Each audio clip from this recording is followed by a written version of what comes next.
Lately, I've been trying to send you stories every day, but I feel like a large number of people who have signed up almost never come back to listen to the stories. I don't know where that is. Make you unhappy? I hope to receive comments and suggestions from you, and if you find the video good, please give me a like to give me more motivation.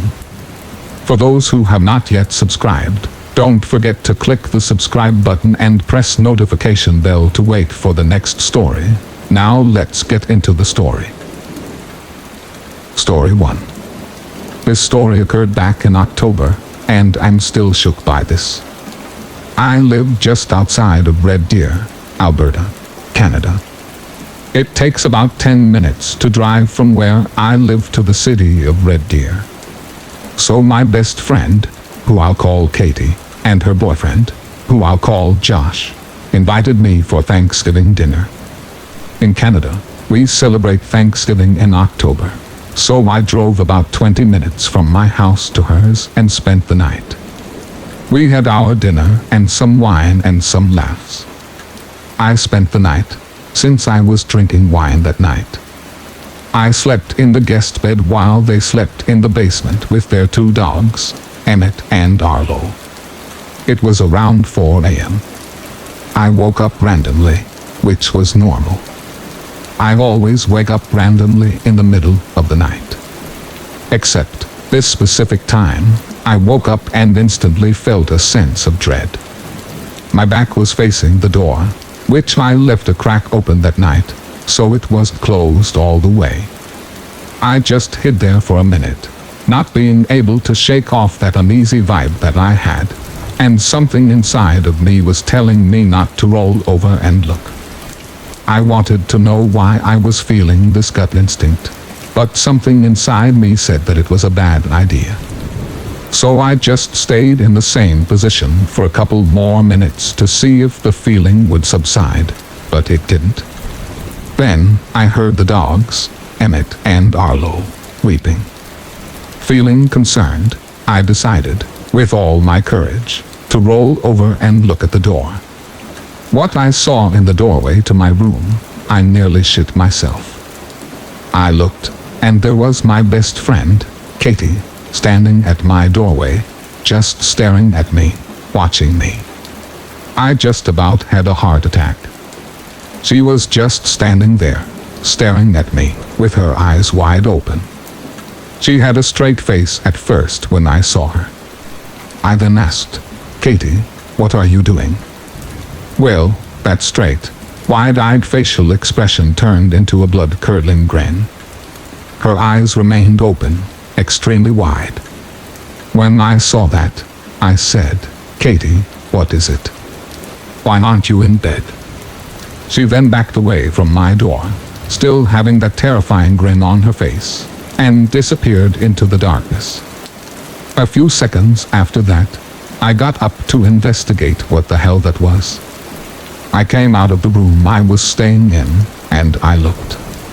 Katie wasn't upstairs. I even looked out the glass sliding door in her kitchen to see if she might have let her dogs out. No. No, Katie. I crept downstairs very quietly and peeked into her room. I looked, and there was Katie and Josh, sound asleep in their bed. There was no way Katie had left my room and went all the way back downstairs that quickly, without me hearing her go downstairs. Did I just encounter my best friend's doppelganger? I couldn't just leave and drive all the way back home without telling them that I left. I've never seen my bubbly and happy Katie look so cold and evil. I swear that was not her. I don't want to tell her or Josh, fearing that I would freak them out, or think that I'm crazy. I'm still absolutely shocked over this. I know this wasn't a dream. I'm starting to wonder if some unwanted evil entity took the shape of Katie's body and tried to lure me into something insidious. I did ask Katie one thing that following morning. Does she sleepwalk? She told me, never once in her life. Story 2. To prelude, I was a 5'3", 23-year-old girl at the time attending university for an art degree. Right off the bat you can assume I was a little bit nerdy, and yes I am. This event happened October 2017, during my junior year of college. I remember it was a windy night in town, making skateboarding to my next class a hassle. I figured that walking would be my best option to get to class on time, because otherwise I would be late due to a low drag on my board. So I get off my board and start my short trip to class. It was nice fall weather outside for the time of night, and it was sort of populated, so it was safe to say that I felt at ease about walking along. Class was about another 10-minute walk. For this reason, I decided to pop my headphones in and enjoy the next 10 minutes of my journey. All was well, and I felt unusually happy because, let's face it, late night classes aren't always the best. They actually sucked a lot now that I think about it, though it was alright because perfect conditions called for happy times, and I wasn't going to let class ruin the vibe. Soon that would all change. I continued walking to class, turning a corner, and strolled the last 5 minutes down the pavement. At that moment is when I noticed that there was anyone walking about anymore. You know, as humans, we have a natural instinct to feel a threat or feel if we are in danger. That indeed was what I felt walking that short distance to class. It was then that the fight or flight kicked in like a light switch, even though I didn't know for sure if I was in any real danger. Was I in danger, or was someone else in danger? I didn't know, and because I didn't know, it made trusting my instincts a whole lot worse. The building my class resided in was in eye distance, and I knew for sure that if I was actually being pursued, I had to make it to that door, so, cautiously, I continued walking, hoping to make it to class unharmed. I eagerly wanted to know for sure if I was being followed or watched, but 3 factors urged me not to investigate. The first was my headphones. I knew taking my headphones out would open up some more human sense to attempt figuring out if my senses were true. However, taking out my headphones risked having the person know that I'm onto them, and that is the last thing that I needed. Factor number 2 was my sense of sight. I could not see anything besides what was illuminated in front of me by light posts.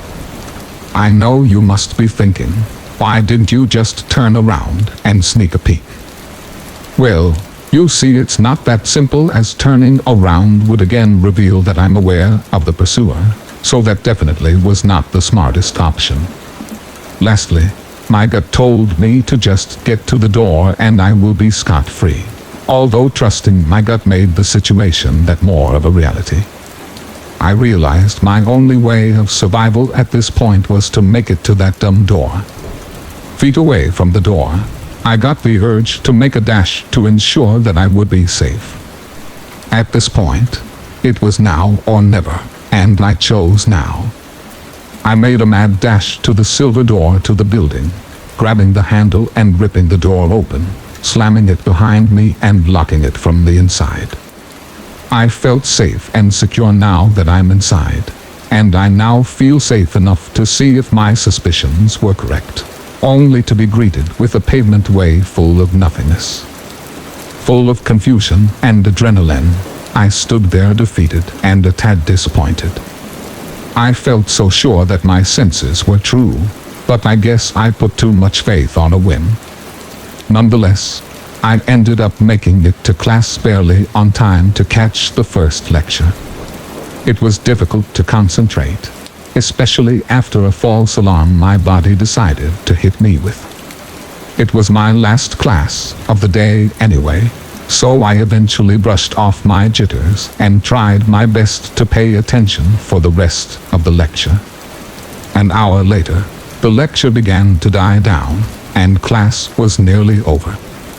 I began packing up my belongings, excited to get home and sleep, until a guy tapped me on the shoulder, asking if I was okay. Confused, I said yes, and asked why. What he explained to me next made my heart skip a beat. The guy in my class told me that he was also trying to make it to class on time, around the same 10 minutes that I had to walk to get to class. He explained that he saw me as well, and ended up rounding the same corner that I did. Immediately, I knew he was possibly following behind me, which made me feel the way I did earlier, so I asked him why he followed so close. He grew a confused look on his face, which also confused me. He said he wasn't close to me at all. In fact, he made it clear to me that he was about a half a block behind me. This sent chills down my neck, and propelled me to ask the number one question in my head at the time. Did he see anyone else behind me? His face turned pale when he registered what was unfolding. He said yes, and continued telling me the person following me was practically within arm's reach of me, and he assumed the person was a friend or something. Like a car crash, my mind hit me with a mix of emotions of confusion and fear. Everything made sense, besides one small detail. When I looked out the door to see if anyone was there, I saw no one at all. I asked him if he saw me running, and confidently he said yes. I then asked if he saw the other person run as well, and again, with utter confidence, he said yes. Now I'm just downright scared out of my mind and don't really know what to think. Regardless, I pulled it together to ask the only question left for me to ask the guy in my class. Where in the world did the guy go when I looked and didn't see him out the door? He hesitantly told me. Before I got to the door, the person broke off and went in a completely different direction, for which I'm assuming to not get caught. More emotions and thoughts began to run through my mind. The feeling of being watched and followed were true, causing me to go into a visible panic. The guy in my class saw my distress and asked me why I didn't call the police. In my mind, I felt that to be a really dumb question. Calling the police wouldn't have done much, or possibly nothing at all, considering the person following me was within arm's reach. If anything, any sudden movements during the time could have cost me my life. Like clockwork, the class was let out to go home for the night.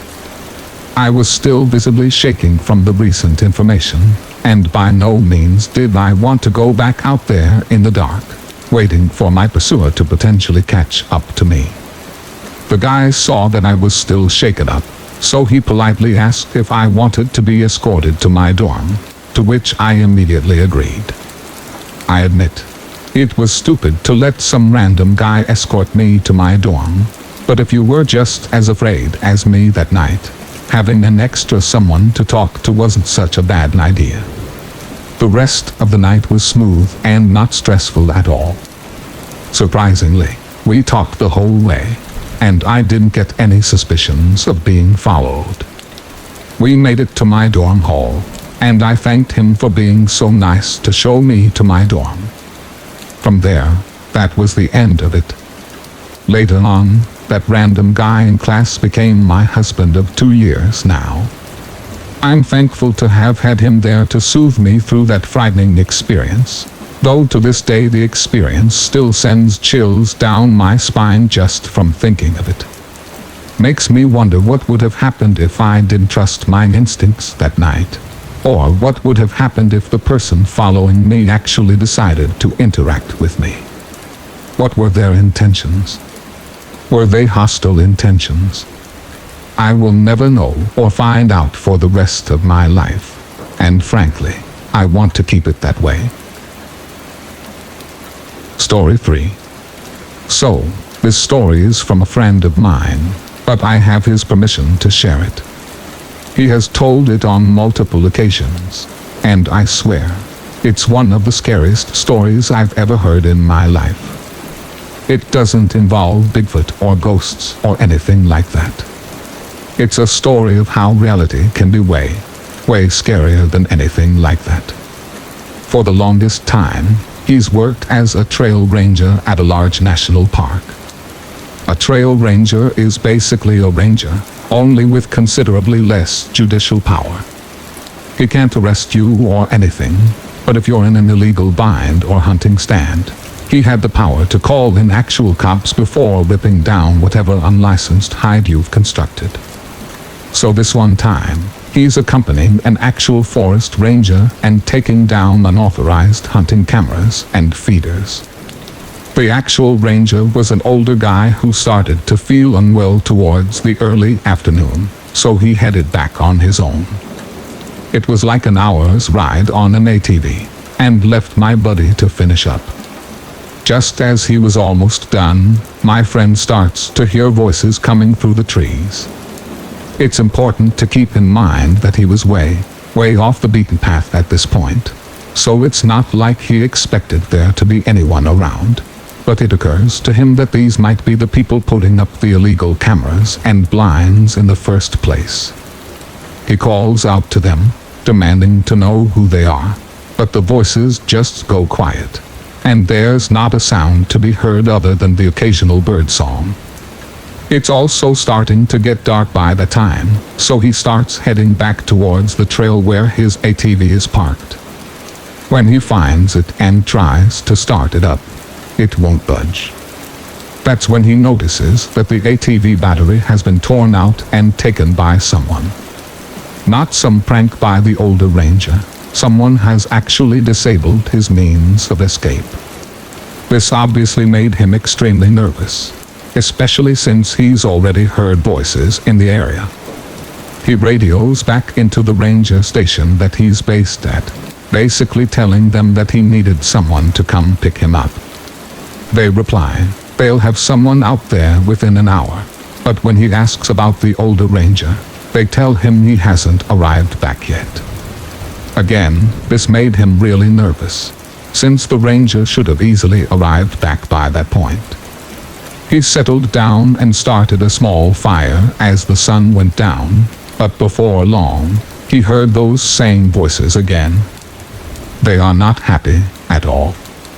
He said it sounded like they were in the middle of a vicious argument, with one guy angry and yelling while the other sounded frightened and apologetic.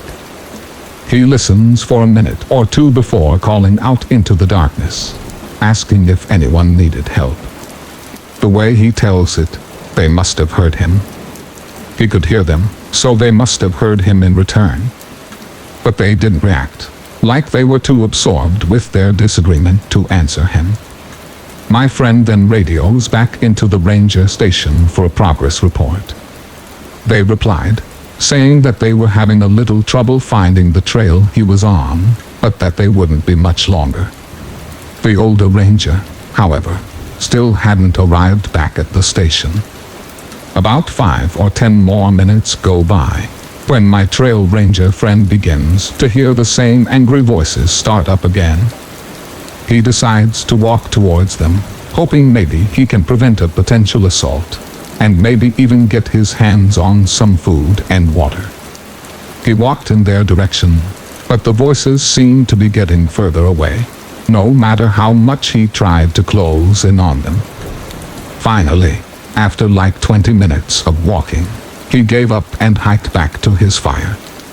It's about then that he got a radio call that they said the older ranger guy had been found, passed out, covered in vomit, having fallen off his ATV. He was being taken to the hospital, and that had taken priority over finding my friend. I mean, that's understandable, but my friend is getting kind of frustrated at this point. He's out in the woods, on his own, and it's getting really cold. Then the voices came back. He's pretty bored at this point, and he's convinced that these guys don't want any company, so he said he just sat there in the darkness, listening to them argue over something. He's picking up little phrases here and there, when the voices begin to shout things like, "Well, it was yours to take," or "It's mine, damn it," stuff like that. He says he assumed it was two hunters, maybe arguing over a kill, but there was a good chance that they were blaming each other for the missing equipment that my friend and the ranger had confiscated. He heard the argument get louder as one of the hunters shouted something unintelligible. Then, out of nowhere, bang, a single gunshot echoes through the woods. He immediately doused his fire, ran a couple 100 meters into the trees, and then hid in a thicket. He said he waited there for as long as he could stand it, hearing absolutely nothing but his own heavy breathing, until he saw the lights of an ATV. He told the guy picking him up everything that had happened, and they called it into the ranger station.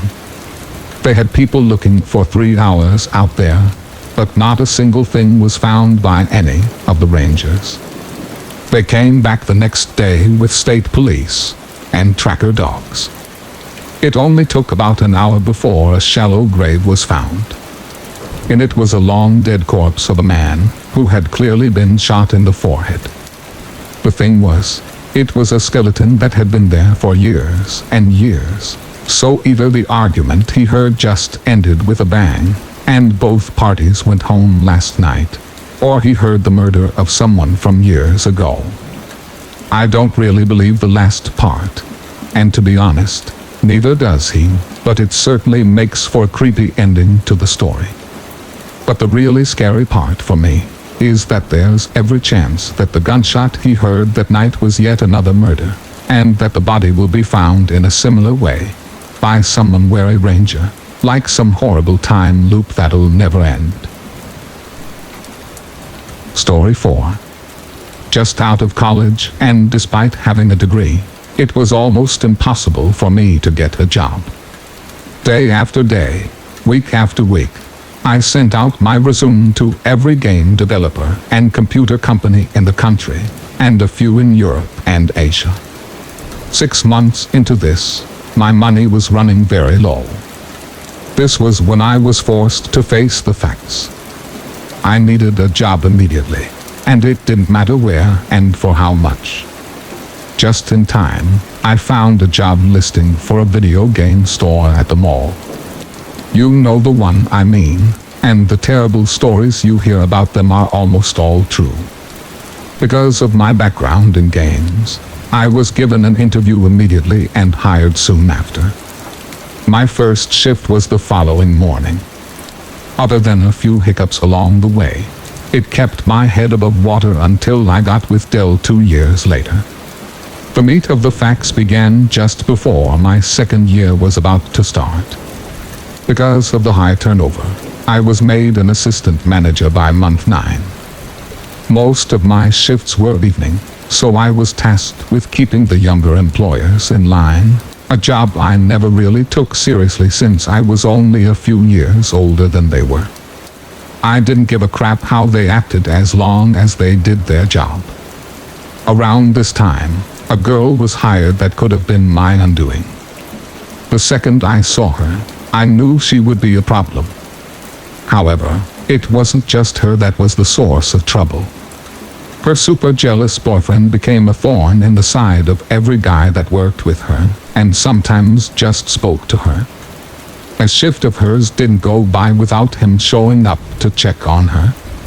Some nights, he would do no more than sit on the bench outside the store and watch her work. But anytime she would get too close to a guy for his liking, he would approach them and physically intimidate the guy she was talking to. She never said a thing when this happened. I actually think she kind of liked it, but it would be what would push her away from him in the end. She had worked at the store for a couple of weeks before someone showed her the hallways that ran along the back of every place. She took advantage of the fact that he wasn't aware of them, and this turned out to be a big mistake. If any person listening to this doesn't know what I'm talking about, pay attention. You're about to learn something.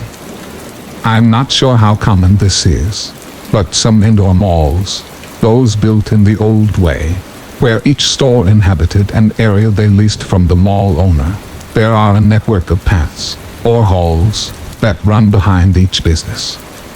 They're used mainly by the employees. The system allows them to enter and leave their jobs without being seen by the customers. Although, I'm pretty sure their intended purpose was to give janitorial staff an uncluttered pathway to maintain the spaces.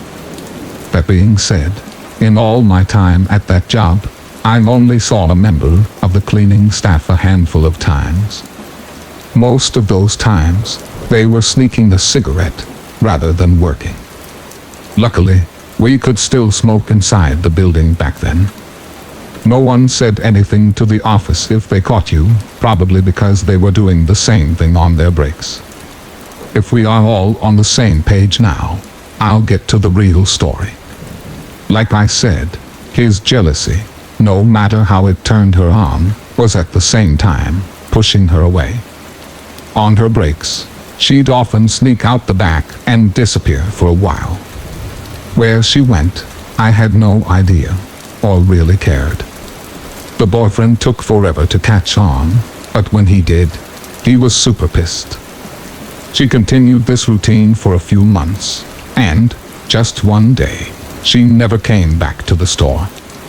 I didn't attach any importance to this. It was during the holidays, and work was a nightmare. It wasn't uncommon for employees to go on a break after an especially hectic rush, and not return. The turnover was simply that bad. Things got a bit more interesting about 4 or 5 days later. The police showed up, and had some questions about her disappearance. I was like, disappearance? What's going on? Then, they informed me that she had been reported missing the day after she bailed on work, by her parents. She had never made it home, and they thought that we might know something. The crazy thing was that when they visited her boyfriend's place to see if she was there, in addition to him not being there, after some digging, they learned that nobody had seen either of them for about a week. I was quick to make it clear that I did no crap. I had just assumed that she got sick of the place and bailed. I guess they were happy with that. I never heard from them again. Time passed, and the situation around her almost faded completely from my mind, until something really big in February happened, and brought it back into crystal clarity. Some workmen were renovating one of the store spaces for an incoming client, and once they had completed emptying the space of what the previous renters had left behind, they began the undertaking of finding the source of a terrible smell. Initially, it had been inferred that the smell was emitting from some old food products left behind in the space, but even after clearing, the stink remained. The next theory was that an animal like a rat had died in the wall. It had happened before. So, before they went to the extreme of busting holes in the wall to find the source of the smell, they went next door to the adjoining space that was also empty, and had been for some time. They spent close to an hour sifting through the tons of old displays and leftover building materials.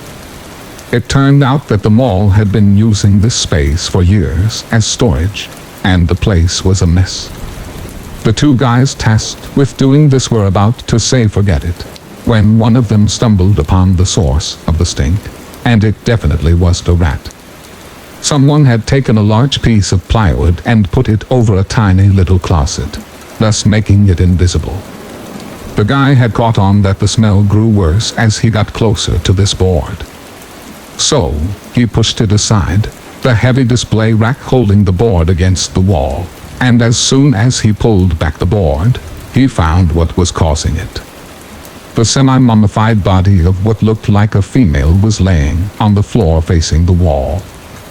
It appeared that the arid and dry Arizona heat had preserved the corpse and suppressed decomposition. This had to have been why it wasn't stinking up the entire mall, and managed to remain hidden for so long. Naturally, the mall was alive with talk of who the body could possibly belong to.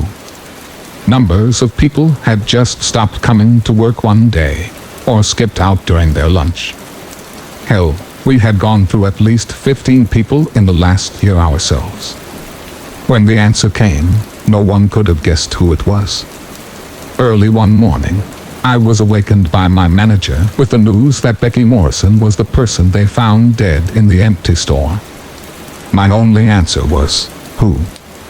He reminded me that she was the girl with the crazy jealous boyfriend that had disappeared just before Christmas. I hung up and went back to sleep.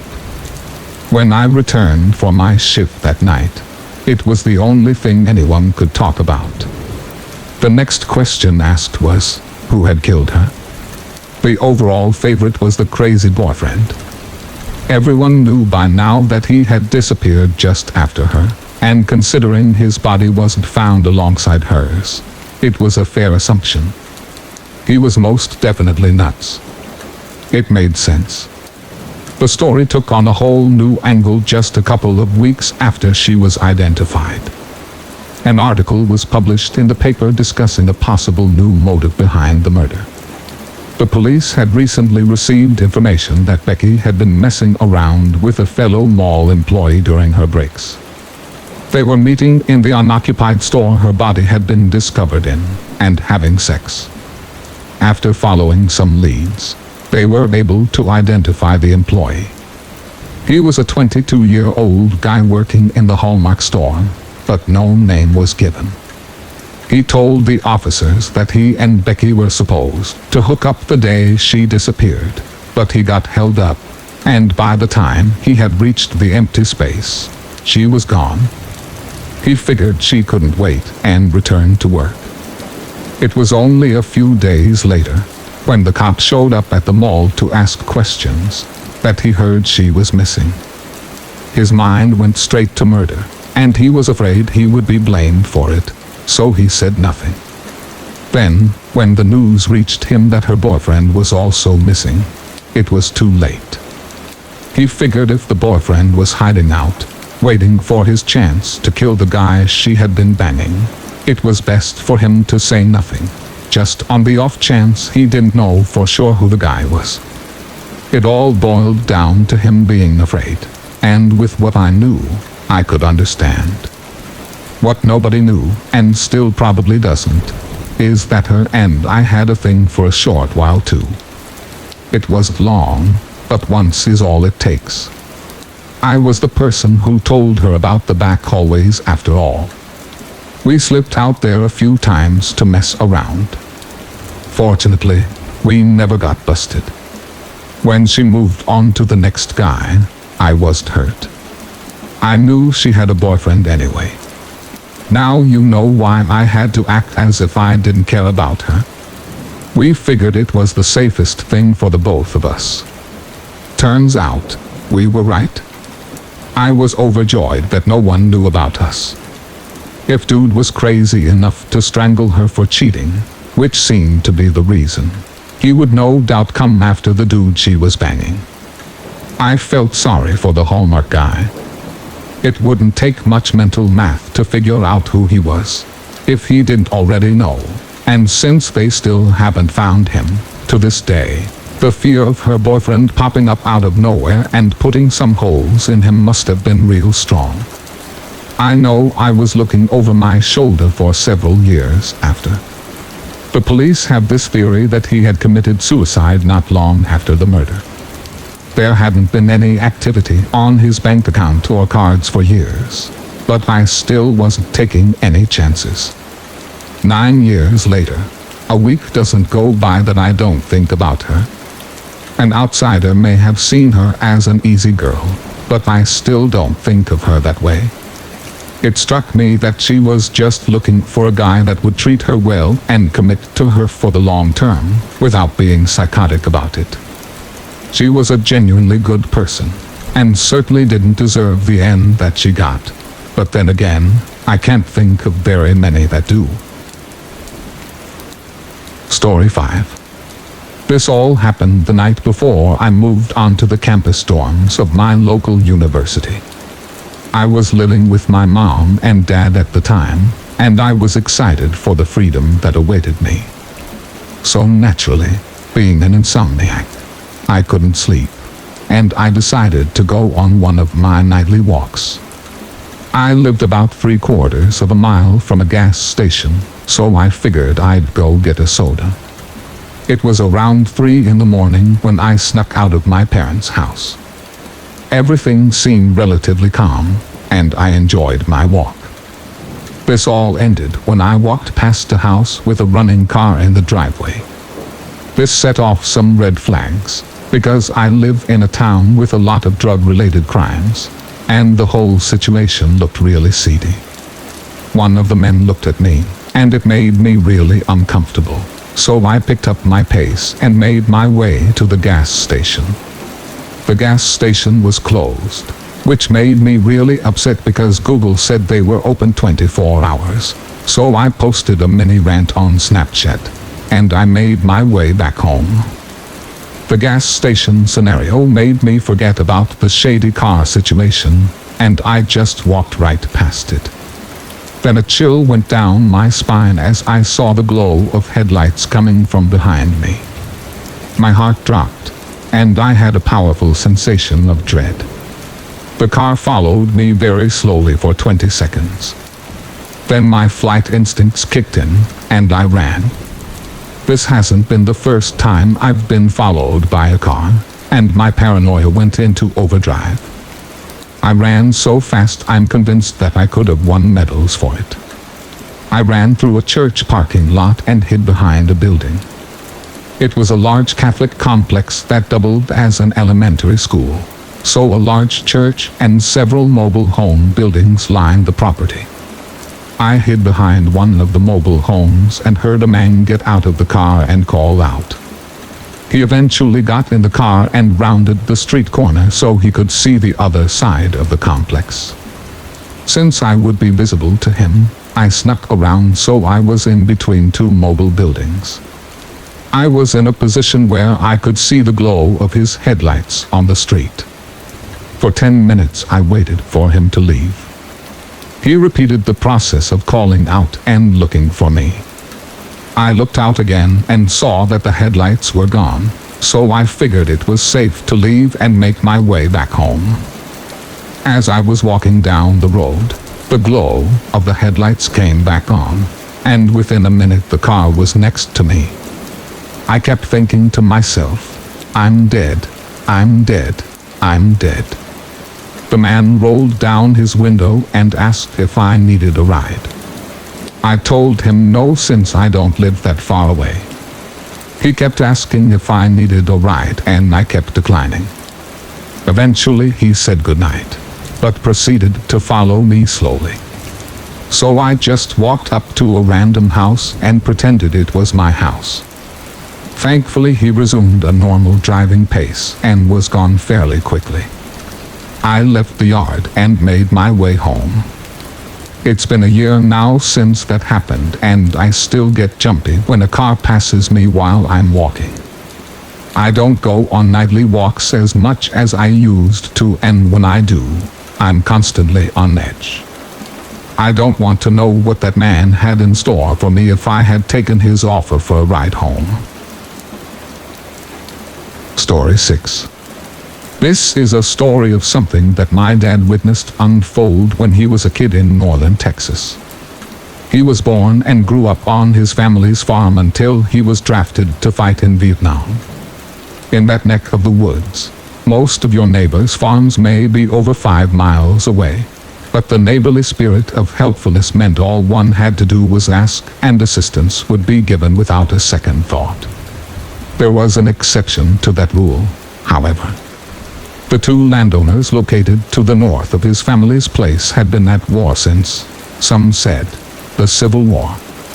One farmer had been a loyal Democrat and slave owner, while the other was supposedly the head of a recently arrived Yankee family who was a supporter of Abraham Lincoln and the newly formed Republican Party. The Yankees were also wealthy and had purchased a large plot of land that the other farmer had his eyes on for some time. Like so many other families at that time and in that part of Texas, what started off as a disagreement over politics, the coming war would only serve to worsen. Upon the end of that bloody conflict, and with the return of both men from fighting in it, Those in surrounding area hoped the differences between them would be squashed, but this was not to be. The bitterness that had always been there, seething just below the surface, would break free anew after a dispute over a property line sprang up. Josiah Campbell, the patriarch of the pro-Union Campbell clan, had purchased a 500-acre piece of land just before the war had broken out. This large parcel adjoined to his neighbor to the east, Samuel Johnson's property, but it wasn't until 1883 when Campbell began to put in fencing to keep his neighbor's cattle from encroaching onto his land. Did the already hostile relationship between the two landowners reach a new and dangerous boiling point? Multiple face-to-face confrontations would ultimately lead to a court battle in which Campbell would come out the victor. If Campbell believed the court's judgment would be the end of the argument between the two families, he would be proven terribly wrong. Many more disagreements, some of them over insignificant things, would arise in the following generations. One of the more notable involved Josiah, now a grandfather, in which a stray bullet would come very close to striking him. Although most in the area assumed Samuel or one of his sons fired the bullet, it could never be proven. Incidents similar to this would only serve to keep the bad blood between the families just hot enough. My family's part in this drama is small. Financially and politically, our lot was similar to that of Johnson's. A native Southern family, arriving in Texas during the Republican period from Tennessee. However, that's where the similarities ended. From what has been passed down through generations, Samuel Johnson and most of his offspring were ignorant and always looking for a fight. One specific story claims that my great-great-grandfather even stopped attending church because of them. Their attempt at avoiding any involvement in the whole mess was well fought. At least until a quiet morning in 1962 when they would be pulled into it, whether they liked it or not. It was a warm June morning. My dad and his family went to church like usual. Everything was normal that day except for the conspicuous absence of the Campbell family. The section they had been sitting in since the building of the church was glaringly empty. Because of this, mutterings quickly began to spread through the congregation. The Johnsons sat quietly in their own section, doing their best to ignore the rumblings around them. The Reverend waited, but was eventually forced to go on with the service. On the drive home, the family passed the Campbell place, expecting to see the bustle of the daily work and those involved in doing it. However, not a soul was seen, and the house sat still, showing no life within. My grandfather dropped the women off at the house, and he and my dad returned to the Campbell place to take a closer look around.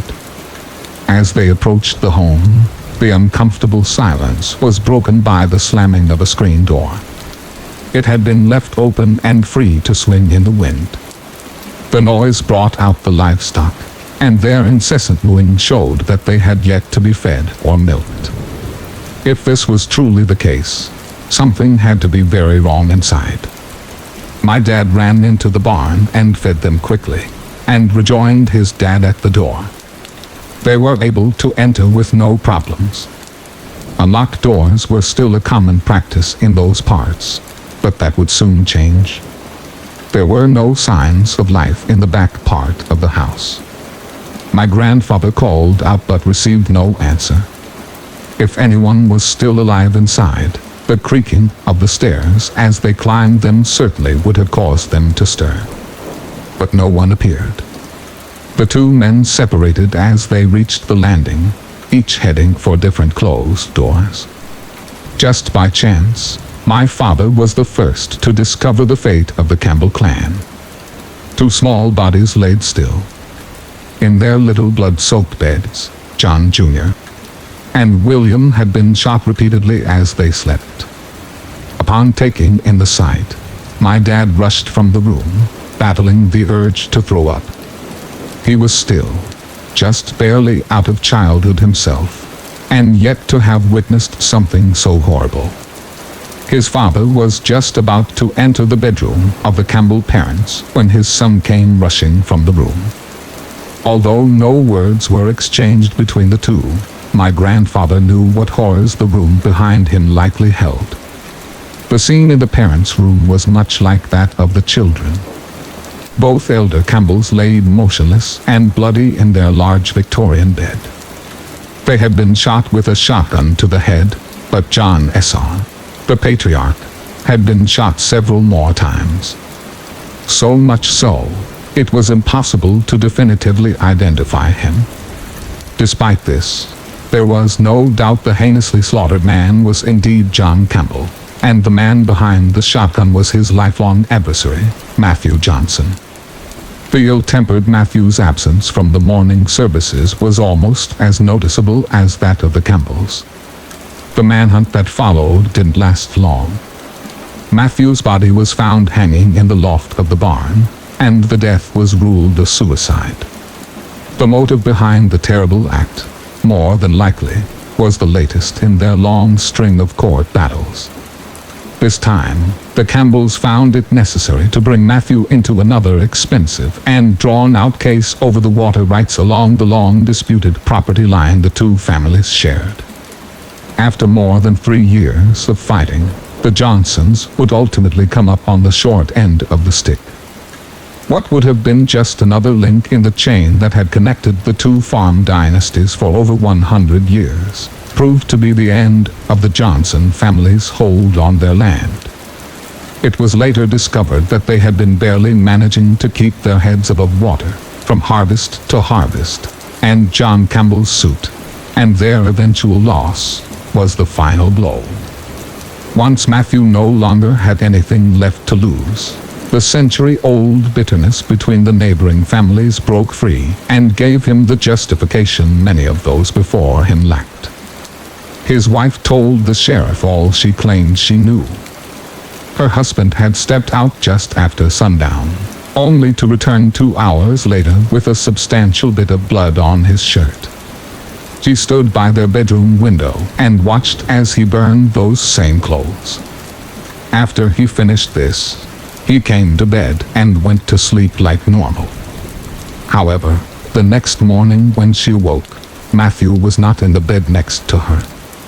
She searched the farm, but he was nowhere to be found. The family went to church like normal because she feared their absence would cause people to talk. She swore she had no idea what her husband was going to do when he left that evening, or what he had done when he returned. It was clear that he had done something dark, but his target was known. The remaining members of the Johnson family had an auction for their few valuables and vacated the property soon after. Dad said that they were rumored to be living in Wichita Falls, and Matthew's wife had remarried. But once he went off to the war, he never heard anything else about them. The ownership of their former homestead and adjoining land was purchased by a big land company out of Fort Worth, who broke the land up into smaller parcels and sold it off to new buyers. As for the Campbell land, the place would sit empty for many years. The slaughter that took place inside, tainting the value of an otherwise beautiful home. That land too would invariably be broken up and become a massive housing subdivision when the area and all the remaining family farms were consumed by the nearby city. Story 7. This happened to me on summer break in the middle of high school. I was hanging out with my best friend staying up all night, but his mom kicked us out of the house because I wasn't allowed to sleep over, so this seemed like a normal night. We went to my house and messed around on my 360 until my dad kicked us out because he had to work and didn't want to get woken up. We walked around everywhere. The sun is fully set.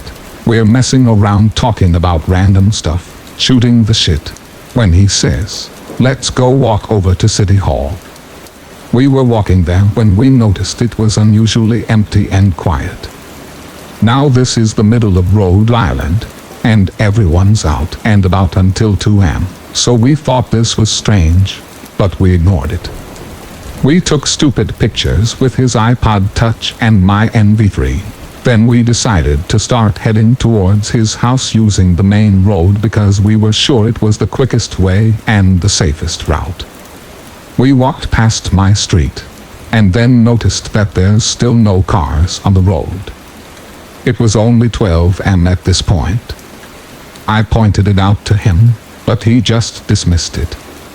Now this main road to his house was maybe 1 mile, so it should have only taken 20-30 minutes to walk at our not-so-fast pace. Midway through the road was a gas station, and only 2 blocks down from my street. I stopped us and told him, "Do you hear that?" The sound was like static, like a radio and TV combined, but very muffled and quiet. We looked down the street, and at that gas station was a person. Now we just thought that it was a homeless person, and from the way homeless people are in downtown Providence act like these hours, we didn't want to go near him. So we crossed the street. But so did he. At this point, he was stumbling, mimicking us across the street without skipping the beat. My friend notices this, and he freaks out going, "Look. Do you see what he's doing? He's gotta be on drugs or drunk or something," in a loud whisper. I started getting chills running down my back, because I had realized he was mimicking me. It was like I was puppeteering his legs, but the rest of him was completely out of it, swaying, leaning backwards with his arms flopped out. I became petrified when he started walking by the light post, and I realized that I could not see anything of detail on him. No clothes, no face, just a black shape of a person. He was still walking towards us as I tried to shake off the copid movements. I started running back and forth on the street all at once, pointing and looked. He looked basically sliding across the street like a glitched video game character. He then got within 2 blocks of us. My friend and I instantly had got that horrific feeling because we both looked at each other and said, "We need to run. There's something wrong here, more or less."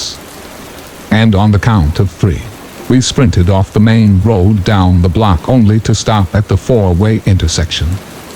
We were under a street lamp and we just looked down the street to make sure he kept walking. All of a sudden, he stopped at the corner of the main road, and we were asking each other, "What the hell is he doing?" when he burst into a full sprint towards us. We didn't skip a beat and turned in our track runners, running towards my friend's house on the side roads. We got a block and a half away and looked back only to see the black figure walking away in the direction he was chasing us, disappearing out of view. It looked like a black outline of a zombie in all honesty. We sprinted to the main road and kept walking, nervously talking about what had just happened. Everything turned out normal when a car passed by, but then went dead silent again. We noticed that not even the police were parked where they usually sit during these hours, but we kept walking. Now, before his street, there is a highway that separates the neighborhood, and to the right of that, before the bridge, is a small building for getting your alternative high school degree. We were walking past that, suddenly hearing what sounded like extreme static, like the sound from Back to the Future when the DeLorean time travels, only ear-piercing. The entire sky lit up blue, then faded to black. Time seemed to slow down for a few seconds and then return to normal with the sky. We then realized that the sun was coming up, which was the most incredibly bizarre thing ever. It had just been 1227 when I looked at my phone, and it was suddenly 6 a.m. We stood on the bridge, noticing everything return back to normal, talking about what had happened. I refused to walk back home, and crashed at his house until I walked to my house with his girlfriend at the same time because her and I got kicked out again for not telling his mom. The entire thing has me completely confused 9 years later, as it did the same day it happened. I remember when I got home, I slept nearly 26 hours, and I woke up with my mom asking me if I was feeling sick. To this day, I have no idea what happened. Story 8. This story happened when I was 12 years old. I'm a female and 25. The story I'm about to tell you might not be scary to most, but for me and my parents, it was. I remember it. It was a Saturday night around 9 or 10 p.m. during summertime. I owned one dog at the time. His name is Benny. My parents decided that night that they felt like going on a walk around the block walking Benny, and they asked me whether I wanted to join them. I said no, because I wanted to play PWI on PC, Perfect World International. My parents were okay with leaving me since the walk wouldn't take more than 30 minutes tops, as my parents would get dressed to leave the house. I logged in PWI and looked around in my guild and global chat to see if anybody was on. For some reason, no one was, so I decided to join my parents. I got dressed, I put Benny on his leash, and we left. I'd like to mention, I lived in the apartment building that had 10 floors, and we lived on the very first floor. I'm not sure how to explain, but you have the basement of the building and then the first row of apartments. Basically, you enter the building and already you're facing apartments. I lived in the very first one. I remember always hating that because whoever would pass by our door, we would hear them at any time during the day or night. Whoever was lurking at night, we would hear them. It was somewhat eerie to live on floor 0. Anyways, we leave the house. My dad closes the door. We had 3 keyholes and a steel bar that would block the door from the inside. The bar covered half of the door. Precautions were my father's obsession. We exit the building and enjoy our walk. After 15 minutes, we realize the wind has changed from warm summer wind to incoming storm wind. My mom makes the call to go back home as Benny already did his duties, so we all return. We open the building door, climb the 5 stairs to our door and attempt to open it. And my father does the following. Unlocks the first 3 locks and then attempts to unlock the metal bar that holds the door locked. At that moment, my father pauses, turns around at us with the most serious face I have ever seen him, and whispers to us to call the police and ring the neighbor's door. Who I will call Ted, comes out asking my father what happened. My father whispers to him, covering the see-through hole of the door, "Someone is in our house." He or they are holding the door. Please stay here with my family and attempt to open it. I will be back. After saying that, I see my father rush all by himself around the building in the dark. I say dark because we didn't have a street light on the side of the apartment facing the blocked garden. My dad disappears into the darkness. I go outside too, not following him too much but only to hear if he's in trouble. He's my dad, don't judge me. As soon as I get out, I hear him shout, "Hey! You!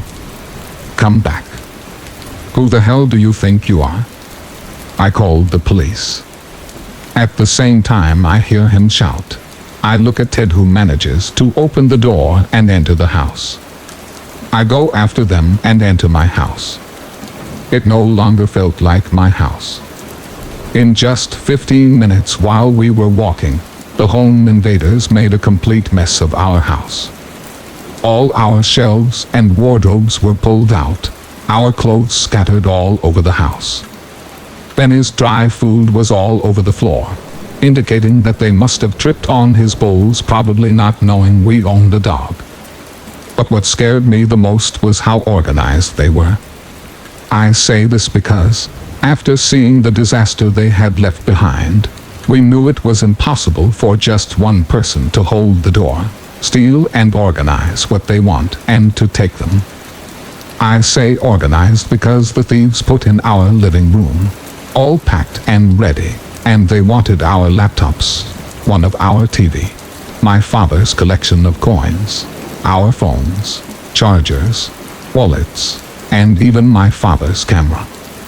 He's a photographer, and that week he had to attend a wedding. They didn't have enough time to steal all of that, so they just settled with some of my mom's jewelry and some pocket money. After seeing this, in my silly child mind, I rushed to my mom to check the piggy bank. I always saved my money from whatever chores I did. It wasn't much, but it was my work and my savings at the time. I thought they stole it too. When I entered my room, I see the metal bars covering my windows are cut open and my window broken. This is how they entered, through my room. My room is the only room facing the side of the building and the one most secluded from views. Needless to say, I never felt safe in my own room, in which I had lived in for the next 10 years of my life until I moved in with my fiancé. The police arrives, and they start throwing white dust. I have no idea what it is still, all over our house to find fingerprints. They take pictures, take our statements, analyze my room and window. They were unable to catch the home invaders, but were able to tell us that this invasion was not the only one in our neighborhood. During that month, another 4 houses were broken into, one of them being the home of a cop, not related to the cops at the home. They told us that the invaders analyzed their victims, learned their schedules, even knew where the children's room were, as they seemed to be entering the houses through the children's windows. All the families affected by them had children. They did not expect us to go back that soon and panicked.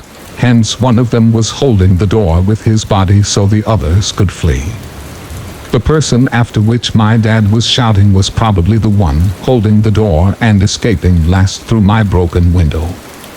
I don't know what could have happened if I didn't change my mind and give up on raiding for gears and PWI. I would probably have came face to face with these invaders. I am happy I didn't, and I hope to God that I never meet them, period. Story 9. This happened to me 2 to 3 years ago. I was around 23 at the time.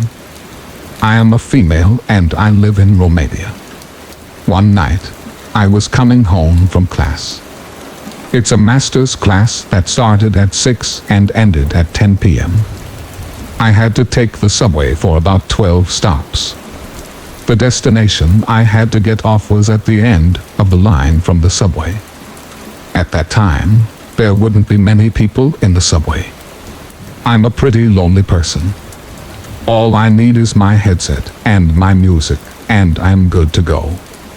Said be done, I plug in my music and pick the furthest chair in the subway away from the other 2 people that were taking the subway with me at the time.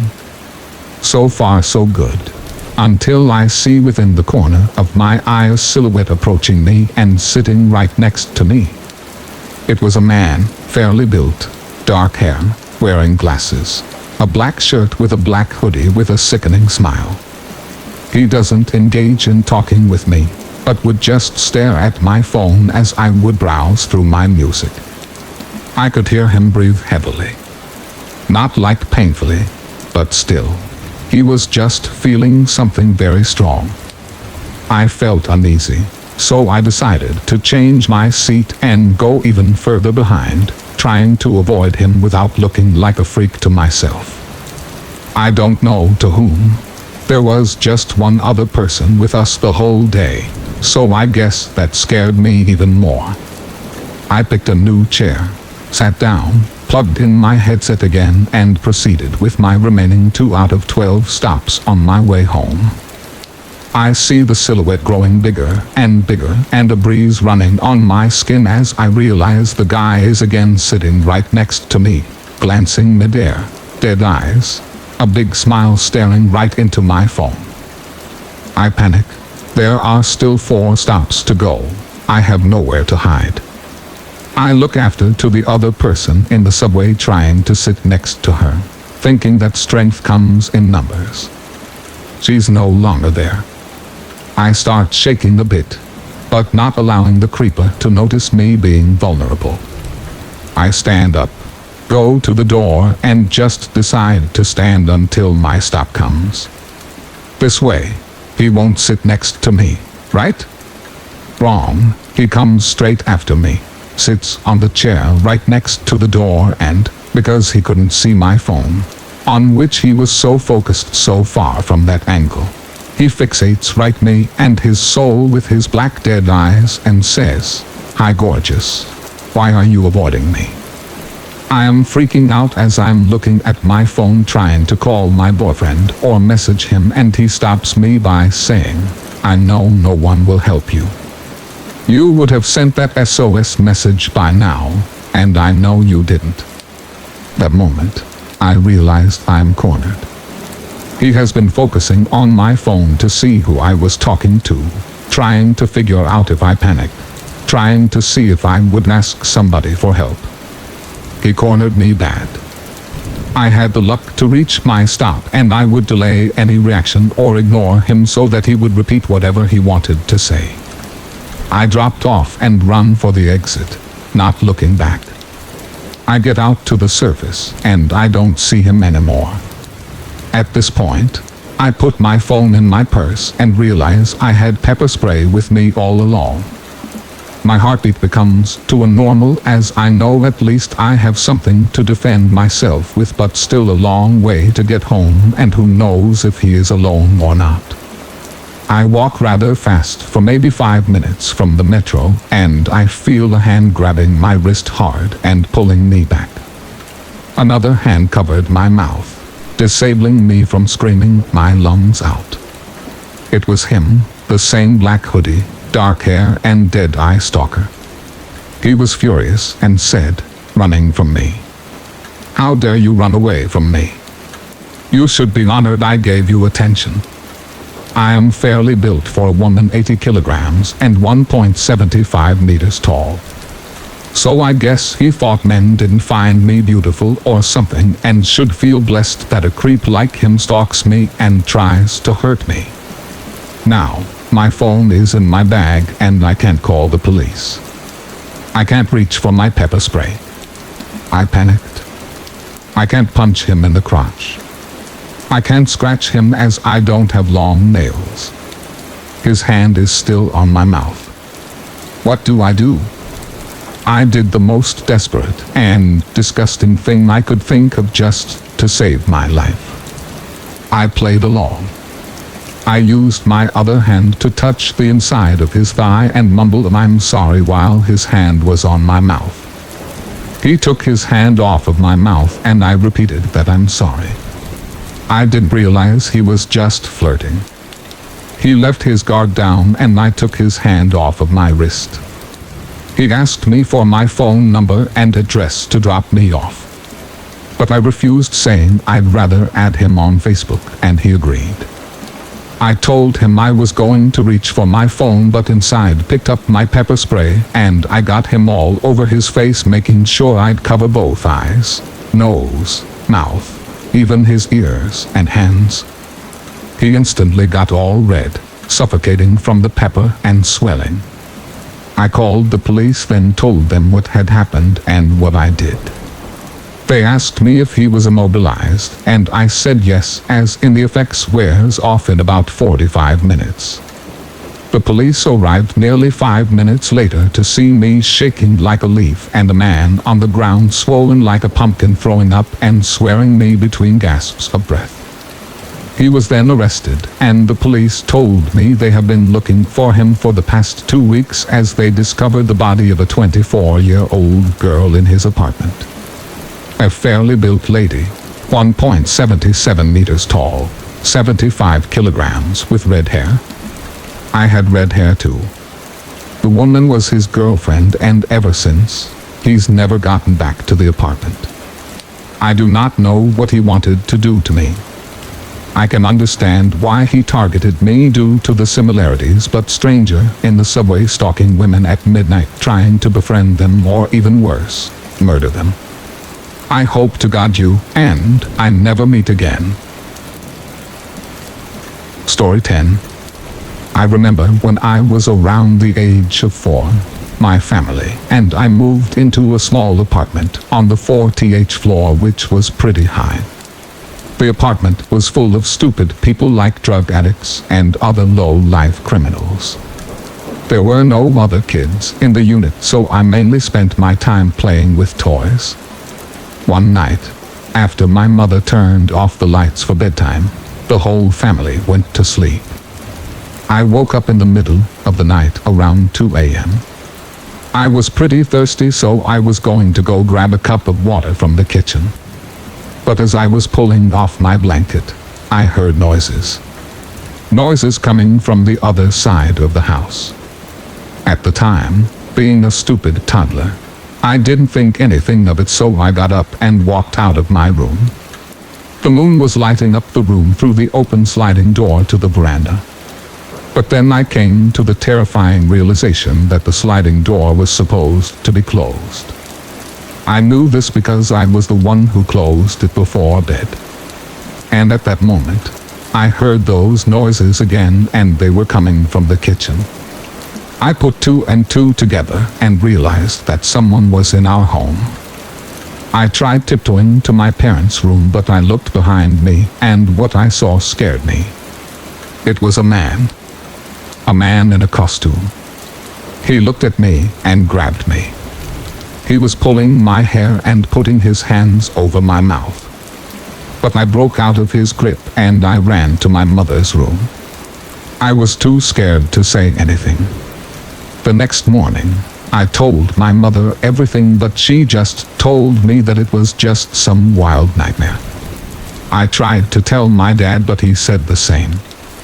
Only I know what had happened, but nobody believes me. I will never forget that sack he wore over his head, and the thing that still bothers me is how did he manage to get to the 40th floor? The door was locked and so were the windows. So did he climb the entire building? And if he did, why me? This is my true story. Story 11. Okay, so this all happened about 3 years ago, give or take. I was around 17 years old. I am not going to dramatize anything, but let me go ahead and say that I think, personally, that this is a pretty bizarre story. There are some details about my actual relationship I'm going to leave out. My ex-girlfriend, Jane, and I lived about an hour away from each other. We met at a park out of state and ended up living kind of close. We hit it off and dated a month after we met.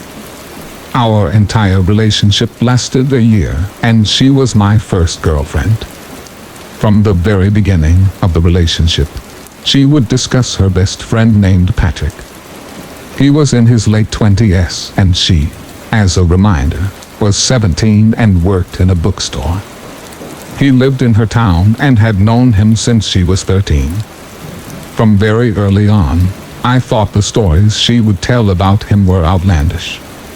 She would talk about watching him get into bar fights with a guy that went by the name Hammer. How once they pretended to rob a gas station but left money on the counter and had to jump off a roof to escape security, in which Patrick broke his ankle. On another occasion, Patrick got a brand new Mustang that they wanted to crash into a lake. So they jumped out of it at the last second. This tale she told me towards the end of our relationship, at which point I was completely skeptical of everything she said. You get the idea.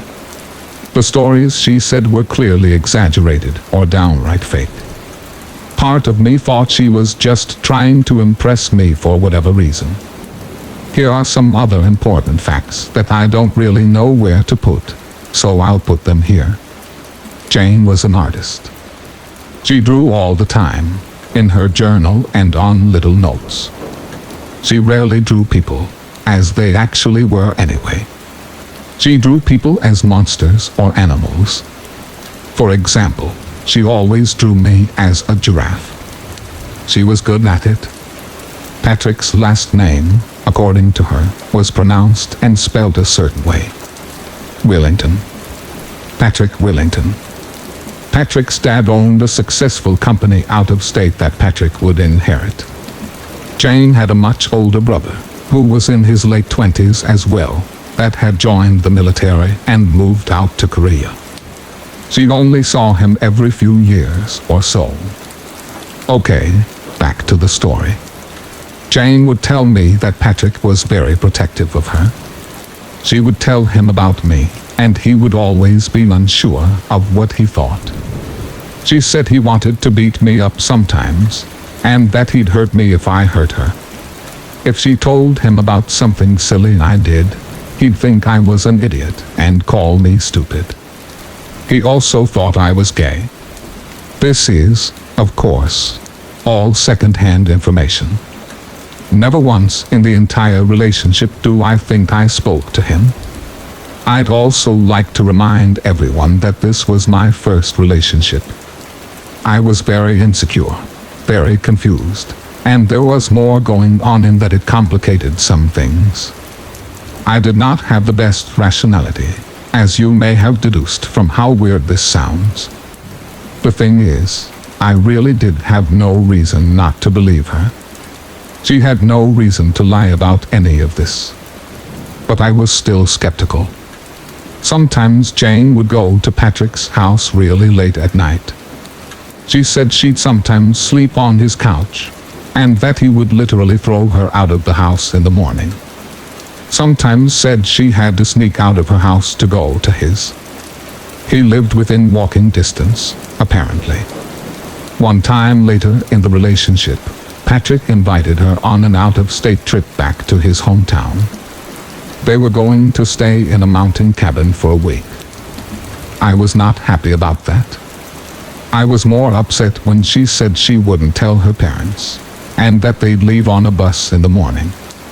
Now, at this point in the relationship, I was very unsure of what exactly was going on with this Patrick person. But if Jane said that if I told her parents about the trip, that she would be unable to go, and that Patrick would hate me and she'd be pissed, it was important to her, because Patrick, apparently, would be forced to move away soon to work at his dad's company. And she said she'd never see him again. So she needed to go. Well, when the day came for her to leave, as I also discussed this with friends and family at the time, Patrick never showed up to get her or whatever. She was very upset, even though he'd be back in town one more time. Oh, another tidbit. Jane's parents never once mentioned Patrick, ever. She never brought him up around either. The only time she mentioned Patrick to anyone else was to my dad, once, after we broke up. She told my dad one of the outlandish stories I mentioned. Why she met my dad after we broke up is for a different, unrelated reason. My dad was flabbergasted. Basically, I had told him about all of this, but hearing it in person was crazy. Patrick was supposed to have a birthday party once, before the mountain cabin trip thing happened. I was invited, and it was going to be at his house starting at midnight. I said I couldn't go to that, but that I'd get him a present. I got him some toolkit thing she said he'd like. I gave it to her for him. She said she bought it, and that he did in fact like it. She said the party lasted until 6 a.m. Patrick sent me a text from her work phone once, when she was with him. It was standard behavior for him. He said I was a pansy or something, and that he would beat me up, and that was early on. I know things are getting out of order. I'm just trying to say them as I remember. Now here is where things get very interesting. Jane lived nearby an elementary school. She walked with me there, and said his house was close. So she leads me to the back of the school, where there is woodlands. She brings me to the edge of the woods and has me look in. I see a very old wooden tin house structure. It has broken windows, is filthy, and is falling apart. The path to it is covered by bushes and trees. She said that was the house. Oh, and at that point he had apparently moved out of state completely. I'm asked if she was joking, and she said no, and that he wasn't very tidy even when he did live there. I thought briefly that maybe the house was just funny looking. Looking on the outside, but actually good on the inside. But there was no way it was. It was abandoned. Anyway, that same day she asked if I wanted to go inside. It was getting hot, getting dark, and no one knew exactly where we were, and I didn't want to get cut up by bushes or go into the sketchy house. So I said politely, maybe another time. She insisted, saying that Patrick wanted us to check up on things, but eventually gave up, as this was close to the end of our relationship. I asked her a few more questions. You went through the bushes and stuff every time you went to see him. She said yes, but that they had overgrown since he left. I also asked about how he drove out of this house, how anyone else visited him, how he got his mail. She eventually realized that maybe I didn't exactly believe her, and got angry. I said I was sorry, and that it was just different to me, but she insisted it was all true. I let it go.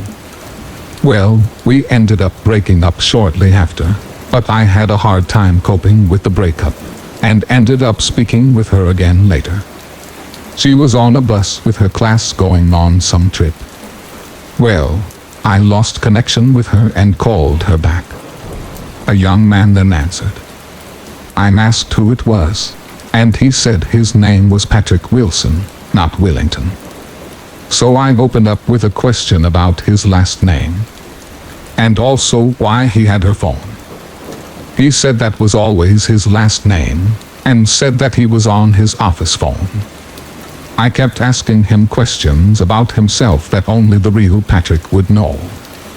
I heard noises in the background. He would pause for a minute before answering. I think she just handed the phone to a classmate and told him what to say. Frankly, that's the only real answer to that. Well, he hung up and I called her back. Jane answered and said that Patrick told her I somehow got connected to his phone since he was in her recent contacts or something. Clearly BS. But I played along, asking one more time about the last name. To which she said she had no idea what I was talking about, saying it was always Wilson, and left it at that. Oh, and he'd obviously wanted to beat me up because I broke her heart. Well, I kept speaking to her for a week or two, and we both finally got closure about the whole thing. But I was recounting this experience with a friend, and realized something, probably just a creepy coincidence. But I had saying Jane was an artist, and she always drew people as other things. Well, I saw many drawings of Patrick.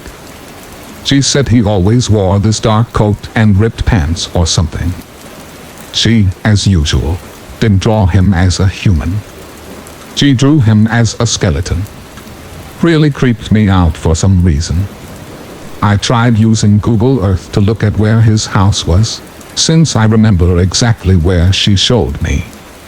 The trees are too thick to see in there, and there is construction nearby, so it may not even be accessible anymore.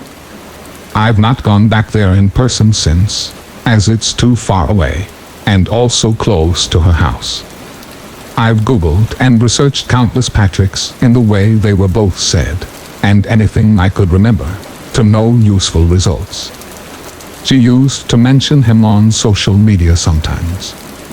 A friend of mine who had trouble grasping all of this found her profile and saw him mentioned recently too. So I have a few theories. Patrick was just the sort of imaginary character that she made up to fill the place of her much older brother, who moved away when she didn't often see him. Her brother and Patrick were the same age after all, and kind of had similar personalities, as I did meet her brother once. Secondly, it may have all been bullshit she made up for whatever reason, to impress me sometimes, to coerce me other times. The third is that it was part of a much greater disorder or problem, which is possible as Jane did have them. Or 4, Patrick did exist only in some way, shape or form, but she highly exaggerated him and rarely saw him. So she told me whatever she wanted about him, and it may not be creepy to all of you, since you're outside my social circle. But like I said, that's why I'm sharing this. Because to me, personally, I was really bothered by this. Jane had a tendency to be a very violent and threatening person. Why did she make all of it up? Why did she show me their house and say it was his? What was in the house? Regardless of if anyone lived there, did she ever actually go in? Like she said she did. Did she sleep there sometimes? Or visit late at night? If so, what in the world was she doing?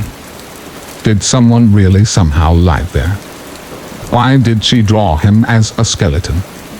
Why did he have such strong feelings about me? Why did she change his last name? Why did she do all these weird things with the phone and the classmate? How many of her other loved ones knew about this? And what would have happened if I'd have gone into that house with her? Some of this is probably my heightened anxiety, but I do think it's a weird story. Either way, it's a relief that we're broken up. Story 12. I see a lot of people interested in the deep web these days. Mainly teens. People talking about red doors and maybe other alternative names to things that they think they're real but have never seen themselves. People question this every day and ask, are these red door events real? Do they really happen? They are very real indeed. Unfortunately, people with sick minds who get off on torture and other abnormal things go searching for these red doors/red rooms. And when they find them, they dish out great amounts of money just to control the shop. I'm going to tell you about the experience I had when I was going onto the deeper end of the web. Some of you may have heard it already, but you can't actually access it without Tor. Now Tor is infested with law enforcement. Red doors won't show up on the Onion any more than they used to. The only way that you can get to see a red door show is through the shadow web. And to get to the shadow web, you need an anonymous server which is called a Styx. It's like the new Tor, but without the law enforcement. The world is a much more cruel place now. In the cyber world, as a recently retired FBI agent who specialized in cyber crimes all around the world, I'm here to share a story of what I saw on one of my last cases before I retired. The case was never closed and got passed to the agent who replaced me. This was 4 months ago. I was working on a case that had been opened up through an anonymous complaint we had received online. The complaint was lengthy and in great detail described and mentioned many acts of torture beyond of what I had seen in my time in the agency. The tipster had sent screenshots of what they saw one night whilst digging deep onto the deep web. They explained how they had been a regular on the deep web, but that everything was dying out due to the love that they wanted. So they needed to dig deeper, and they found the shadow web. The process of becoming a member of the shadow web was lengthy. The person claimed that it took them up to 2 weeks before they were granted access after paying.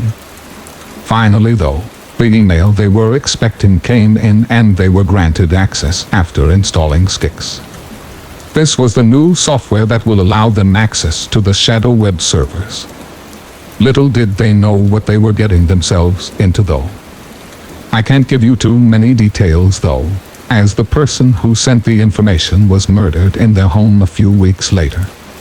But this is where I will mention my experience as part of a personal investigation. I was given a link to the shadow web by the recently deceased, with permission from my boss. I was able to sit down and proceed and took the security precautions and paid the fee. It took the shadow web admin 2 days to send the email allowing me access. In the email, they prompted me to join as many as 4 live sessions that were going on throughout the week. One of them was called Shark Bait, another one was called Shit Cereal, and the other 2 are too gross to mention. The shadow web entrance that I was given was a portal to about 10 other websites through the shadow web. The websites didn't have names. They were named by numbers in a 1 to 10 list, and there were about 100 other websites on the bottom. But mainly, they were all under construction. On the main page, it showed the times, the dates, and the 4 shows that they were going to be broadcasting live on the shadow web through a stream. They were archives that began on March 4, 2015 and ended on August 23, RD. These archives were of previous live streams that had already happened. I decided to take a look. The one that I chose was called Salted Snail. I didn't really know what to expect before clicking it. Judging by the name, I thought there had to be a snail involved. There wasn't. I clicked the link. It took me to a brown page with an advert and a video behind the ad. The advert started with a clown laughing. Then he says, "Not so fast. You'll have to go through me before you want to see what's to come." He reminded me of Captain Spaulding. He had several heads in the background and his face was painted and smeared. His clothes were splattered with bloodstains. In the ad, he encouraged viewers to join one of the next sessions, to pay the fee, and to see the fun unfold.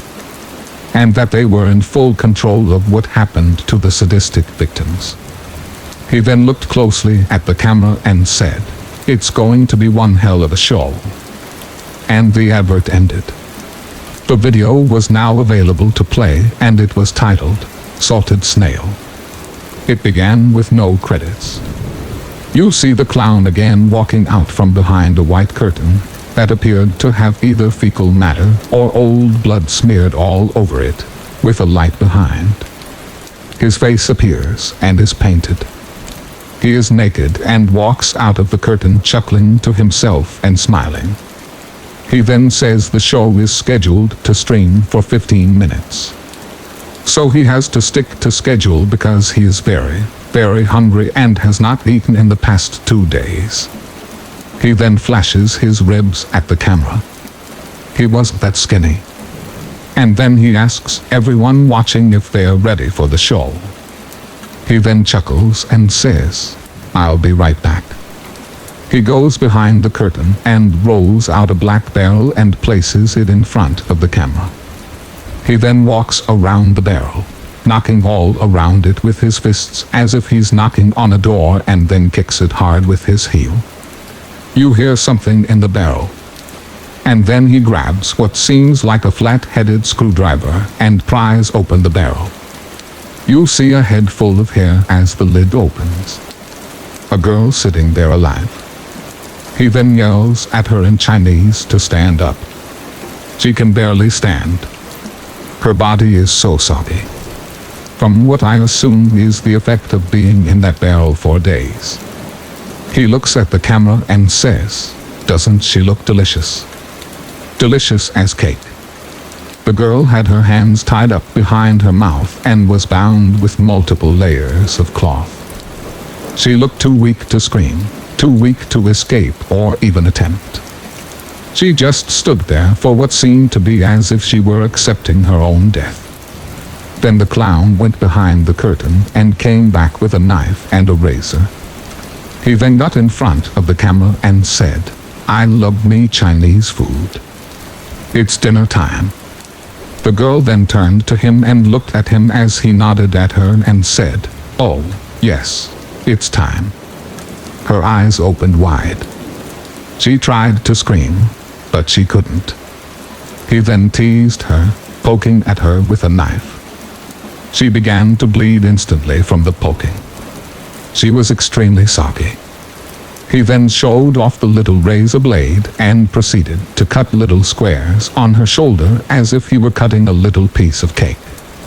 Pretty soon, he was at the other shoulder, then her chest, breast, and stomach. The scene was extremely gorish and violent, almost as if filleting a fish. By the time he was finished with the body, he had a plate filled with her skin and tissue. What seemed to be a plate full of soggy skin. But the girl was still alive. Her body looked like it had been eaten by piranhas.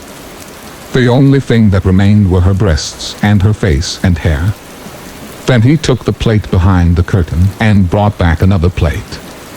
He then looks at the camera and says, "Well, look at that. Doesn't she look great? You can see that she may have lost a couple of pounds, huh?" He then winks at the camera and begins to laugh and proceeds to slice off the girl's ears and lips.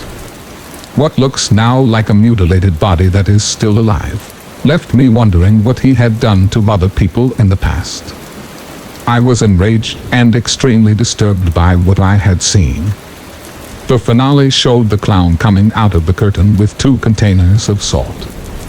He then poured the salt off over her body where her skin had been cut off. He poured a good amount on her ears and lips too. The girl suffering, hardly moving, but still somewhat standing. He then looks at the camera and says, "I bet you thought I was going to kill her, didn't you? But I'm not a murderer." He then pushes her head back down into the barrel and closes the lid. He looks at the camera and says, "Stay tuned to the next episode." The camera then shows him putting a white tablecloth over the barrel and placing the plate full of soggy flesh on it. He lights a candle, grabs a knife and fork and starts eating the flesh whilst chuckling away at himself. The screen then floods with the words, "Till the next episode," over and over with some circus music playing in the back. The camera then dims and it shows him there meeting and laughing away. The black screen shows the word "offline." I immediately became concerned for the girl. She was Asian. The clown clearly looked American or sounded American at least. He really resembled Captain Spaulding from The Devil's Rejects or House of a Thousand Corpses. I am assuming that is what he was trying to act like anyway. I contacted my chief and had a personal meeting with him and explained everything that I had seen. He then laughed and said, "Oh, you've seen him too, eh? That clown on the internet. He's been around since the late 90s doing these shows. He seems to buy women off the black market and then torture the shit out of them." He then shrugs his shoulders and says, "We don't know who he is or where he's located. The Chinese help keep him anonymous. Probably because he buys their stock." To me, this was something new. As an agent who dealt with homicides and piracy, I had never encountered nor seen anything like this. I am now retired, and I thought I would share this story with you. Everyone should know the deep web is deep and free, but the shadow web, that is somewhere that you do not want to go to. Beware. Story 13. I lived by a small river, and my friend and I always spoke about putting a boat on it one night and just letting the current take us downstream whilst we fished all night. Well, a few years ago, we finally did it. We loaded up the boat with our fishing poles and a case of beer and headed out around 10 p.m. We put the boat in up the river and my friend's girlfriend drove the truck home. The trip was only about 4 miles in a straight line, but throw in the curves of the river and it was doubling back on itself. The actual trip was more like 15 miles. We'd been told it'd take about 6 hours, so we got to the river around midnight and expected to be home before 7 a.m. The river was really low that night, but we didn't expect it to be an issue, so we shoved off. The first few hours passed pretty normally, and we caught a few fish. But we passed a cut-off and the river current just slowed to a halt. Around 2 a.m., we hear this faint groaning noise off in the distance. We didn't think much of it at first because we are both campers and we're used to the forest noises. As we keep moving slowly down the river, the groaning noises keep happening and it's getting louder. I can't even really accurately describe the noise itself. It was a very throaty groan/moaning sound with a short duration. I say it was like a zombie noise, but it was very distinct and at times it sounded like a man groaning in pain. For the next half hour, the noise got louder until it felt like it was literally just out of sight on land. And it was loud. So I mentioned the river was really low. Well, at this point in our trip, the river walls were nearly vertical and 10 feet high. The sound is at its loudest right now, but as we go down the river, it doesn't get any quieter. We aren't moving past the groaning. It's following us in the darkness of the forest. We're both getting weirded out about it, and we're both assholes, and we're amplifying the situation by coming up with all kinds of scary things that it could be. It's a zombie or a dying man trying to yell for help. A banshee, a ghost, or could it be a serial killer messing with us? Maybe it's a siren trying to lure us off course. As it nears 3 a.m., we're way behind schedule. To say I'm on edge is an understatement. I was trying to play it cool because my friend was playing it cool and I didn't want him thinking that I'm a pussy. We're shining our flashlights into the forest and we're watching as things scurry off in the darkness as the light hits it. The groaning is still going on. The loud groaning happens about once a minute and something there is a quieter, slightly different sound that happens in between. The sound is finally behind us, but it wasn't getting much quieter. With the sound behind us, we figured we were in the clear, but we weren't so lucky. About 5 minutes later, we hit a log jam and our only choice was to go ashore and carry the boat around the debris. There was one problem. We couldn't actually get out of the river. As mentioned, the river walls were 10 foot high and our only choice was to go back up the river a couple of 100 feet to a low spot and carry it all the way around. Now, I was really dreading about getting out of the river. It's dangerous enough walking down the riverbanks in the pitch blackness, and I didn't need a zombie banshee serial killer making it worse. So we turn the boat around and head back towards the sound. We pull the boat out of the river and the sound just stops. This is it. It is definitely a serial killer taunting us, and now that we're out of the water, he's moving in for the kill. There was no more acting manly and unafraid. My friend knows I'm freaked out and I'm sure that he is too. The boat is usually kind of heavy, but tonight it feels lighter than ever. We're practically jogging that thing down the muddy banks. Everywhere we look, we see what is ducking behind a tree and staying out of the light from our flashlights. We finally get past the log jam. We're putting the boat back in the river, and whatever is following us is right behind us. I'm in the boat and my friend is getting in.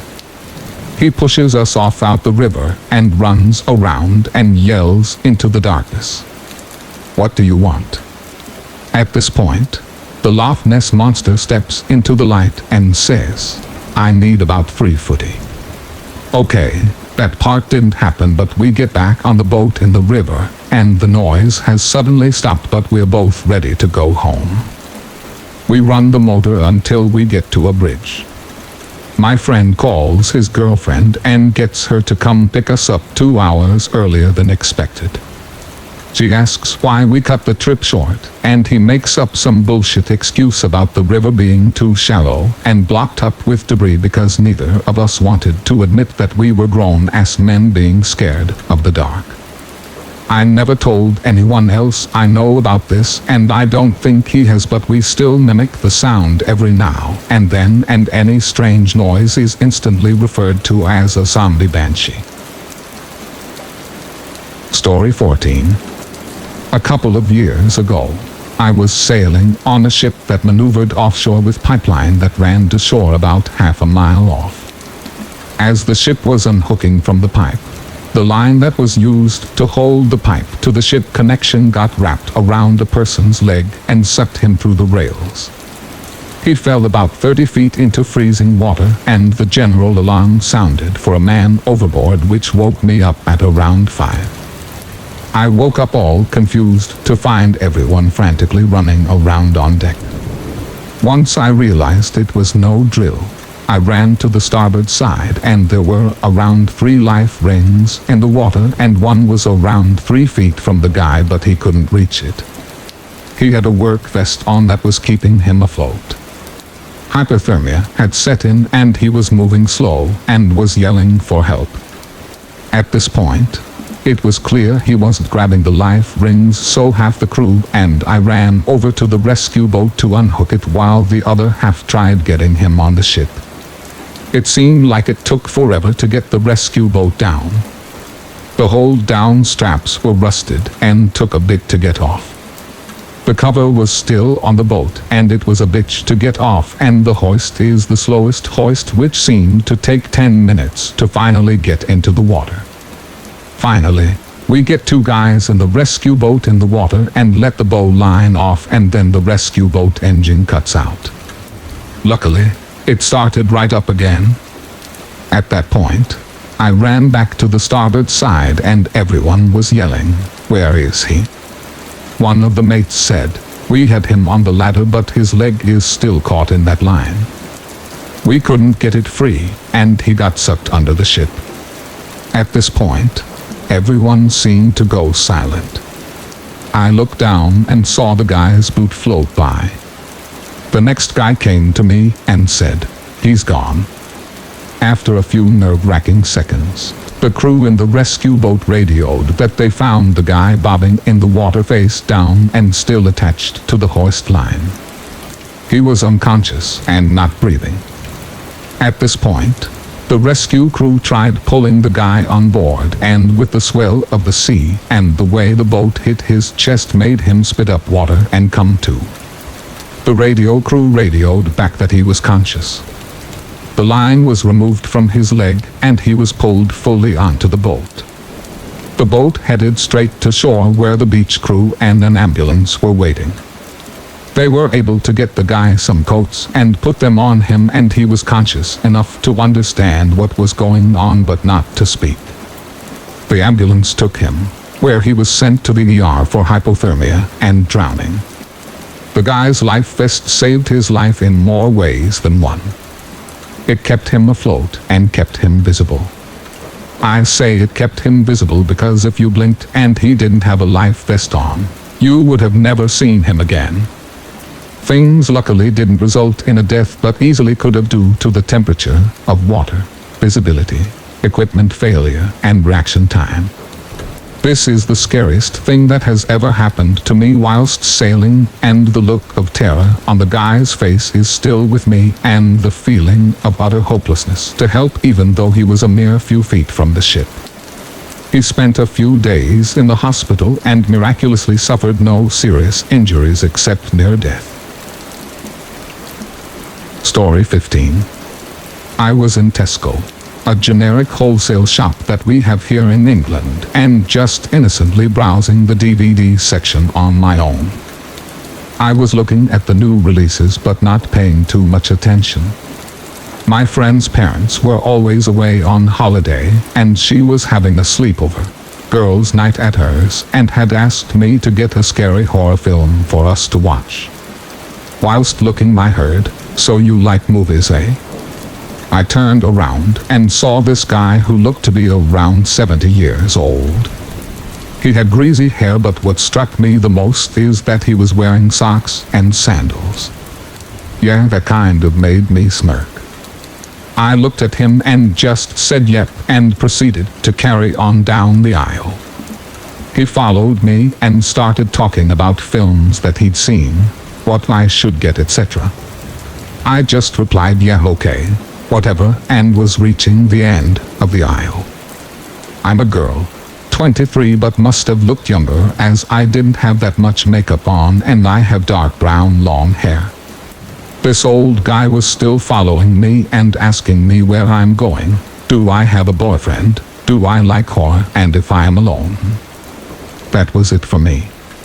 I turned around, looked him dead in the eyes and said piss off you hillbilly pervert, and walked off into the shop. I had got some ice cream and some popcorn and was now in my car driving to my friends singing along badly to the radio. I'm not so sure how long it had been there, but I noticed the silver pickup taking the same turns as I was. I was only doing around 50 in a 70 area, and they could have easily have overtaken me if they'd wanted to, but it stayed right behind me. My friends turning past me, but I could take the next turning and double back on myself through the back roads. I didn't indicate something I regret now and realized that this was very stupid of myself. I took the turning and drove as fast as I could to her house, and as I did I saw the car take the same turning as me. She lives in a cul-de-sac area, and I parked my car down the road not in front of hers and ran into her garden. She always keeps the gate open, and I didn't know how long it would be before she'd have to open the main door, so I chose the garden. I locked the gate behind me and knocked on the back door. After being let in and being called a weirdo and peeping Tom, I got handed some wine. Not a minute later there was a knock on the door. My friend opened it. It was the creepy guy from Tesco with his silver car in the middle of the road. He was standing there saying something along the lines of his daughter's car had broken down and she had run up from a house along the street and he's here to pick her up. Is she here? He described me and what I was wearing. My friend said no and shut the door in his face and locked it. I hadn't told him about the creepy guy, I'd only just got there, but she said there was something off about him and wasn't my dad. No way I would have ever have known him. We saw through the curtain that he went to every other house in the cul-de-sac. He would get turned away and then move on to the next one. We later found a piece of paper and a plastic sandwich bag left on my car windshield. It said, "Where did you go? I wasn't finished with you." Story 16. I met this guy at a party and we hit it off instantly. I gave him my number before I left and he texted me the next day to ask me out on a date for that evening. I complied. He took me out to a nice restaurant, and I was swooning because not only did we have so much to talk about, but he paid for the bill, walked me home, and kissed me on the forehead when we parted ways. No red flags. I was absolutely smitten. Date number 2, another restaurant. He paid for dinner again, walked me home, kissed me on the forehead, and told me that I was beautiful. I leave still smitten, no red flags. We made a plan to go out on another date a few days later, but he ended up rolling his ankle the day before the date and was pretty much immobile. To remedy the situation, he asked if I'd like to go over to his place and watch a movie with him. I said yes. I arrived and we talked for a bit. He had a cat and told me that his cat liked to hump this blanket and that this blanket was basically his cat's girlfriend.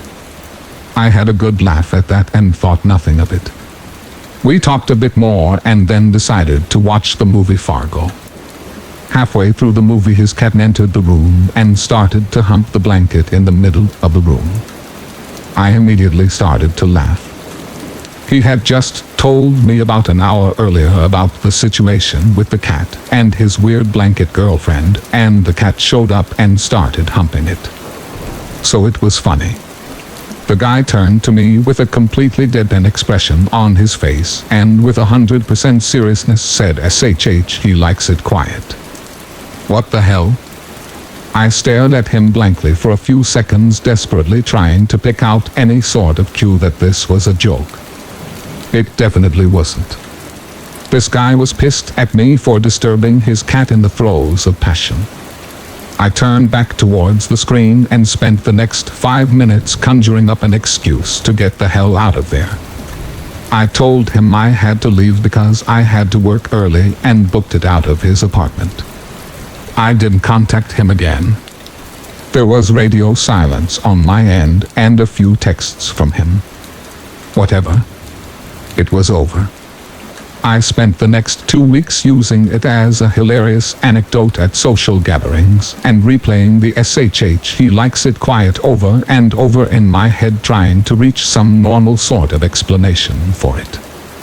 A few days later, I threw a huge birthday party at a bar and this guy shows up uninvited. I have no idea how he knew about the party. I was shocked to see him there. I exchanged pleasantries with him and was trying to be really polite with the intention of asking him why he was there afterwards. Before I could ask, he tells me he made me a present, that it was a birthday card, that he made it in Photoshop and that he needed to text it to me. I stood there awkwardly and full of dread as I watched him open his phone, find the photo, and send it to me. I cringed when I heard the ding on my phone and opened the text message apprehensively, and my heart sank. He made a collage photo of his cat and the photo reads, "Serial Kitty's happy birthday." I told him he needed to leave and I never saw him again. Thank you for listening and I wish you good health. Don't forget to subscribe to the channel to support us. Thank you very much.